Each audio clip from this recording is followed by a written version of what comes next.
Well, it was just one of those games we never could get anything going offensively. We couldn't string together two hits. You know, it was one hit here, one there. You know, maybe a walk, wind-blown home run, a couple outs. We hit another wind-blown home run.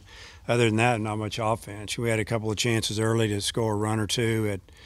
I think we had runner at third in less than two. We didn't get him in. Had first and second, nobody out.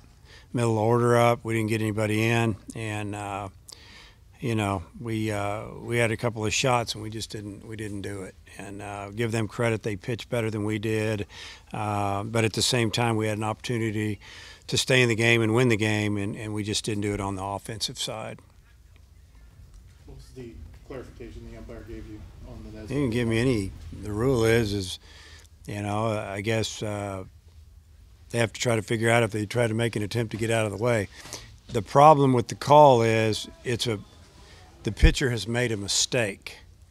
He's got a breaking ball that starts out probably just a little bit behind the hitter. The hitter doesn't know where to go. So the instinct is you're just going to turn. He didn't turn in with his shoulder. He just turned in, because he thought the ball was going to hit him in the back, and then it actually came back a little bit. So tough for the umpires to make that call. That's the hand they've been dealt, and because that's the rule. And then since it was he already had two strikes on him, it's strike three. So they go back and review it, and who knows what they saw. But yeah, the chance of them changing that is slim and none. How disappointing was that? Because if he gets on base, you get the top of the order. Yeah, we're probably going to get to Martin anyway. So that's the way it goes. What do you think of the way Nolan pitched today? I thought he threw the ball pretty good. He worked out of a couple of jams and had the breaking ball really working well. Started spotting the fastball in on some of the righties, and made a mistake. The only when Keenan was going to be his last hitter if he got him out or not, and he left it was a changeup first pitch supposed to be down and away, and kind of up and in. He clubbed it out of the park.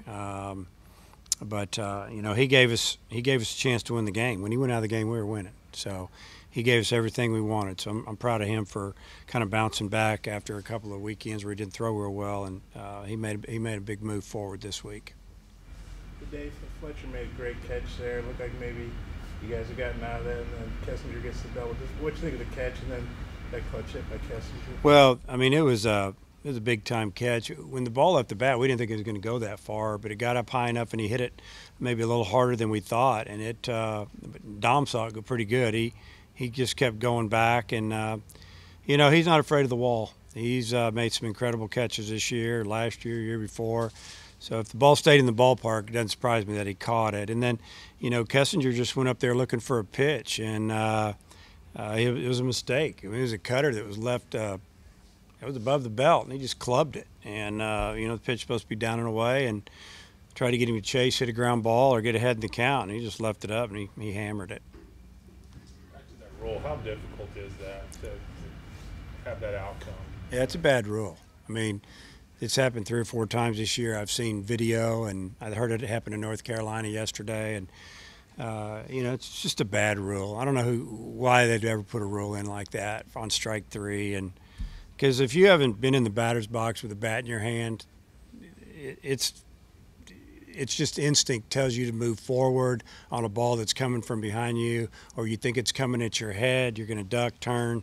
Yeah, he didn't stick his arm out. He didn't stick his elbow out. He just kind of tried to get out of the way.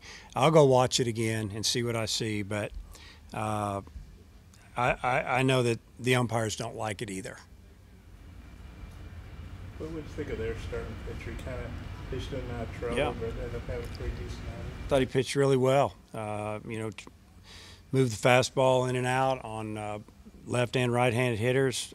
Threw a pretty good changeup, and made some mistakes with his breaking ball. We never could square it up, and then he threw some that had some good depth and bite on them, and he gave them plenty of innings to get to where they wanted to get in there with their bullpen. Players this year have talked several times about how big a game Sunday is. That there will be a lot of those in the SEC. Yeah, it's a lot of times it comes down to Sunday. Probably about 7, 8 times out of 10 weekends, you got to figure out how to win on Sunday to win a series. So always a big game on Sunday, no matter what the situation is. But when it's 1-1, it's obviously big for both teams. You got Casey on 4 times they didn't score. How frustrating was that? Yeah, it's because, you know, in 2 and 3 hole didn't have great days. You know, it's just kind of the way it is sometimes. 2, 3, and 4. You know, they didn't do much middle of the order. As a matter of fact, I guess you look at it, 2, 3, 4, and 5 hitless. 0 for who knows what there, and it happens. Just needed somebody to come through with a big hit. Cops just didn't have his stuff at all. Didn't command it, you know. Didn't command it. Didn't, you know. It just, yeah. I mean, what can you say? He threw 1 inning. He threw, I guess, 13 pitches, and you know, they got a couple of hits and hit another ball or 2 hard. So he didn't have real good stuff today. Martin had been struggling, but what did you see from him today? Well, just that, you know, he's. I saw him work the count a little more than he had been, and took a walk. And even when he got behind, you know, and he kind of flared one down the left field line. It was a tough pitch down and away, a couple strikes on him, and he just found a way to put the bat on the ball, and that's what we want him to do. And when he mishits a ball, we'd like it to be on the ground. So it's good to see him get a few hits. Early in the game, with Franklin covered about 30, 40 yards to make that catch in shallow center. What did you think of that? It was a great catch. He was playing deep, trying to keep the ball from blowing over our head, and big hitter got jammed, and I didn't think he'd get there. Looked like he went airborne pretty early. I didn't know if he was going to be able to hang in the air that long. He made a really nice catch. Anybody else? Yeah, I guess we never know, but if that's what had been on first, you guys would have at least tied it up. Well, I mean, who's to say, you know? I mean, it makes it a little more difficult, you know, because when the wind's blowing like this, you know, one little mistake, a mishit ball can blow out of the park and you win the game. But, you know, it's just kind of the way it is, you know. We got our breaks during the game. We didn't take advantage of anything. And, you know, you only get so many shots in a game. And we had 3 or 4 early and we didn't do anything.